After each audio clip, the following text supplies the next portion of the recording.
Okay, so I just got a package from Jackson, New Jersey. It's a W204 switch, the ESL, and the key. Okay, it's plugged into my VVDI, and let's figure out if this ESL is bad or not. Just gonna plug this in. Okay. Then we come up here, and we're going to read the ESL data, and that's going to read. Okay, so we got some ESL data there. Now we're going to check to see if the ESL is damaged by clicking there. And what do we got? We got a pop-up that says ESL is locked, may be damaged. Okay, so this NEC chip inside this steering lock is locked up already, and it can be unlocked, but it takes a long time for the software to guess the correct password. Could take up to 24 hours, even longer. So usually what I do with these is I just either replace them with an electronic emulator, or if the customer wants a factory ESL, I sell them one of my ESLs. I sell mine programmed to your vehicle for $350. This one here is as good as a paperweight. It's no good anymore.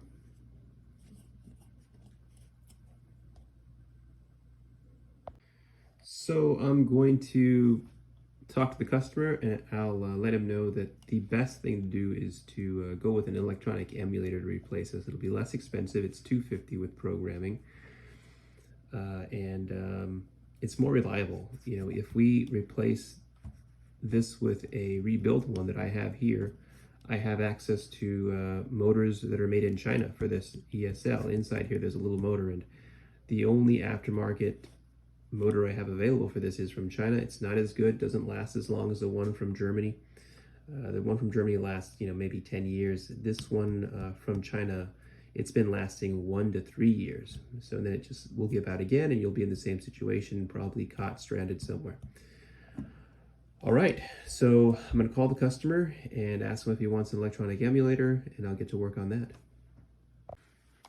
Let's check to make sure that this EIS is good and that the key is good. Okay, so first let's check the key. We've got it in the IR reader over here.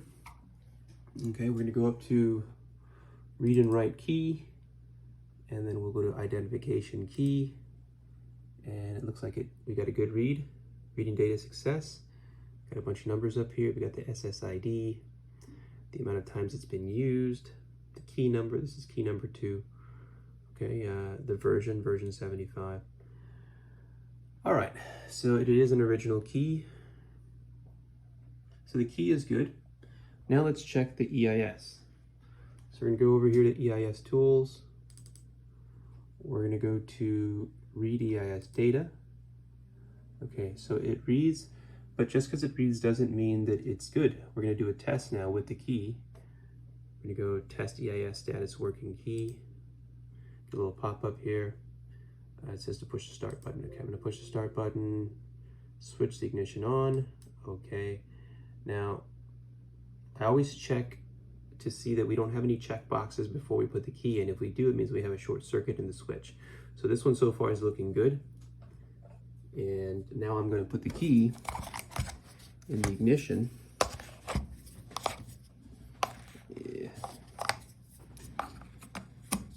There we go. Okay, keys in the ignition, haven't turned it yet. And we have mechanical status and CAN status, okay? That's looking good. So all we're gonna be able to see right now is mechanical status, because there's no emulator made for this one yet, and there's no ESL attached, so we're not gonna have CAN status across the board. I'm gonna go to ignition 1, that's ignition 1. So now we have mechanical status at 15R, that's correct. And then ignition 2, that should be mechanical status at circuit 15, and that's good. And then when I turn this, we should have a check in 50. So this would be starting the car. Circuit 50 is the circuit for the starter. Okay, we turn it, and we've got a check on 50. Looking good. Okay, so I've got it hooked up now and I'm extracting the data from the EIS. I need the key password in order to program the emulator. So this thing is going to go for a few minutes and it should spit out the key password in about 5 minutes or so. Okay, so the customer is a shop owner over in New Jersey. He has a customer who insists on a factory ESL. Okay, so I'm going to provide that service. These don't last as long as the emulators. The emulators, I put a lifetime warranty on them. These, I'm going to give this shop owner a 2-year warranty on this, only because I know that this will go out again. As soon as that motor fails, you're going to have the same problem. So I always try to convince my clients to go with the electronic emulator. However, the owner of the vehicle wants an ESL. He wants the factory lock, and that's understandable. So I'm going to go ahead and rebuild this one. This is one that I have. It's unlocked. The board is unlocked, unlike the one that came in today. All it needs is a new motor. So I'm going to record the process of changing this motor. There's a couple of things that you've got to do right in order to get it right. So let's get started. So first thing we want to do is get it open. You can see there's these little pins inside, little spring pins, right? There's 4 of them. So we're going to try to get them out today. One of them is always tough to get out, and I believe it's it's this one up here. It's tough to get out. So let's get it open. So I use this tool here. It's just like a little pick, and the end has a kind of like square head on it. Can't really see, it just looks pointy here, but there's a bit of a square on it, so it grabs the spring and you can turn it. So let's get this one. So what I do is I put it on a hard metal surface. I'm doing this with one hand, so just be patient. Okay. Actually, I'm gonna get a tripod. This is not. All right, so here we go. We're gonna get this one right here. Put the pick in. Give it a couple of whacks. And then you're gonna turn it one way or the other. I'm gonna turn this one counterclockwise. You can kind of feel which way it wants to turn. And you can see it's starting to come out. It's come out. Maybe it's come out enough for me to grab it with some pliers. Electrical strippers.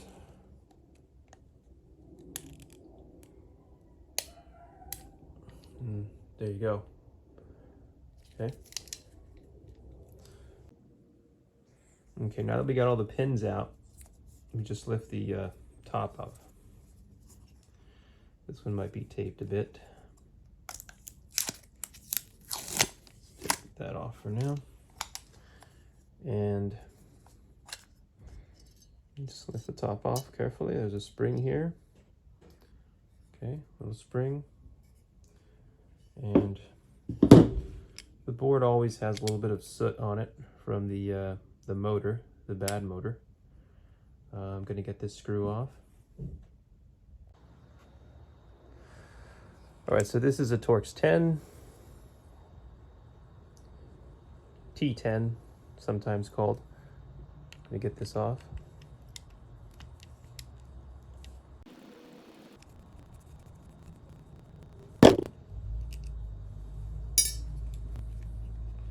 Usually just put a finger on the motor here and pull. Okay, here's your board. We're going to replace this motor.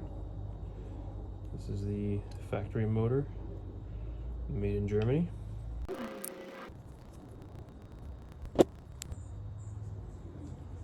And these little plastic pieces, they have to be set correctly in order for this to work, okay? Now, this wheel, when you turn it this way, when you turn it clockwise, the lock engages the steering column, right? It's all the way out now. Okay, and you turn it left, and it unlocks. Disengages the steering column, okay? So this is all the way unlocked, and I'm going to show you the positioning of this. Let's put a new motor in here, and then I'm going to show you how to put it back together correctly. Before you put the new motor in, you want to set this wheel to the right spot. So right now it's completely open. You can see that the lock is not engaged, it's not sticking out of here. So what you want to do is just move this until this portion of the gear is pretty much lined up with this little plastic black piece here. Okay, it's the spacer for the motor there. Okay, so once that is lined up right here, the end of this space here on the gear is pretty much lined up with this, and it doesn't have to be exact, but pretty close. Okay.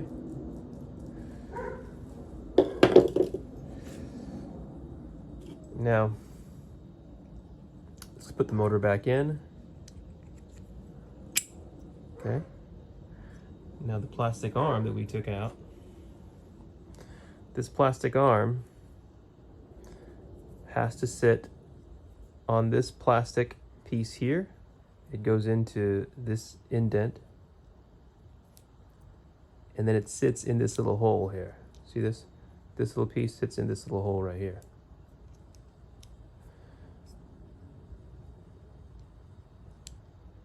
Okay.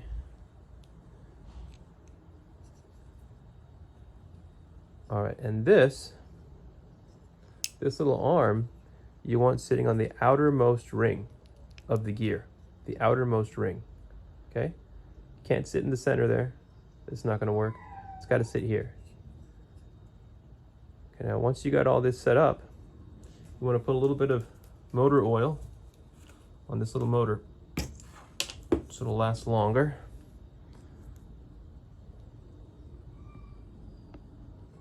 And this is just 3-in-1 motor oil.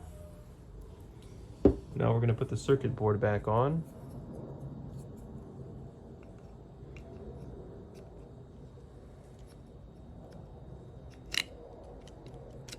Now this is a very important part of this process, okay? Before you put the circuit board back on, you can see inside there's a little switch. There's 2 switches on this board. See if I can get some... let me get some light in here. Okay, so I've got some light now, and you can see there's a switch right here, and there's a switch in here. See that switch in there? Both of these switches have to be in the depressed position, okay? So this one depresses on its own. The one on the inside here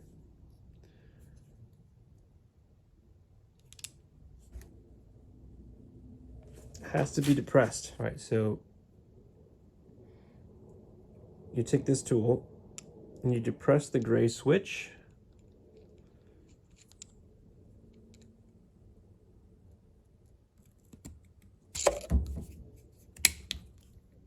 Okay, and now we've got 2 depressed switches there, right? They're in the depressed position. This one's depressed, and the one inside is also depressed. And our arm is in the correct place on the wheel, and the wheel was set to the correct orientation, right? Okay, so now we're just going to see our arm move, so you gotta be careful with this arm. Let's put it back where it's supposed to be.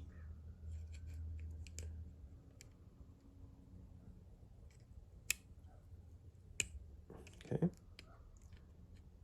And now we just close this up. Okay, so we're going to put the screw back now. That's a T10, it's a Torx screw.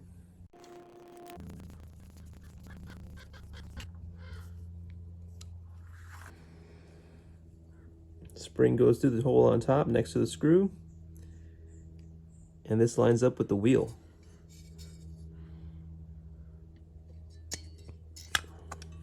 Okay. Now we're just going to push the pins back in.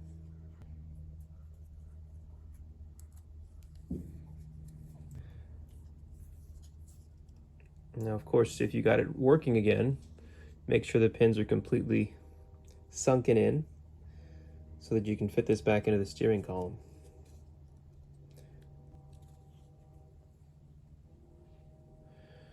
Okay, so I'm going to go and test this now. You may not be able to test it with on the bench like I'm going to do with my tools, but you can put this in the car now, plug it in, and you should hear it. Well, when you plug it in, it's in the unlocked position so that you can get it back in the steering column, right? But you don't have to put it in the steering column yet. Just test it first. So when you plug this in, you're going to insert the key in the ignition. Nothing's going to happen because this is already open. Take the key out of the ignition. This should pop out. And then stick the key back in the ignition, and this should go back in. Okay, it should retract. The lock should retract. Okay, so we're going to see that on the bench in just a second. If yours doesn't retract at this point, half the time you can just replace the motor and it will work.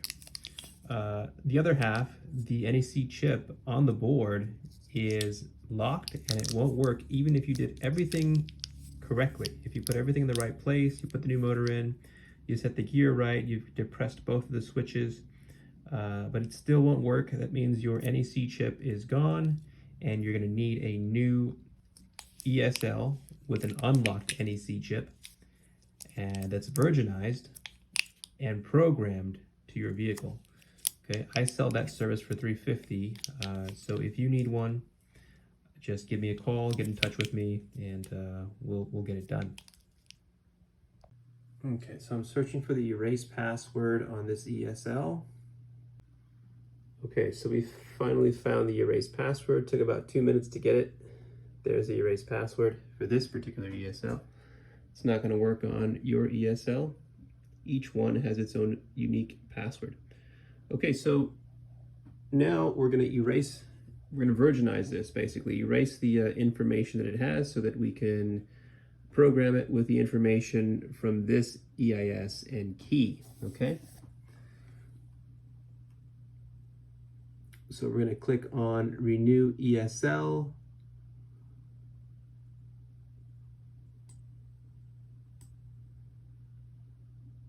And we're going to say yes, method 1.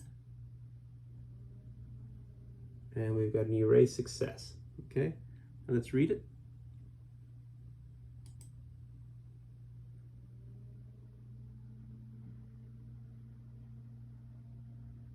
Okay. Now we've got the check on initialized, nothing on TP cleared, personalized, or activated. Okay. Next, we're going to load the VVDI data from our customer. You can see it's got the key password there. We're going to click on Auto Clear TP and then write. We're going to be writing this data. And we've got writing data success. So now let's read it.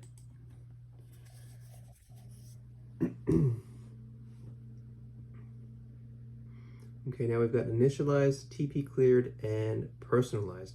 We are not activated yet because we haven't put the key in the ignition and activated it. So we're going to do that now.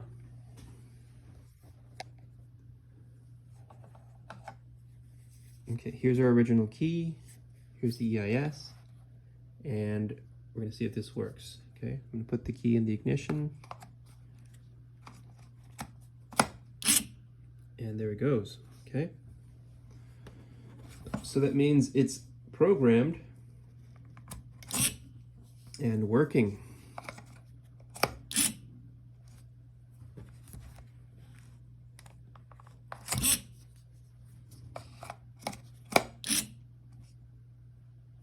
All right, let's read it again. It should be activated.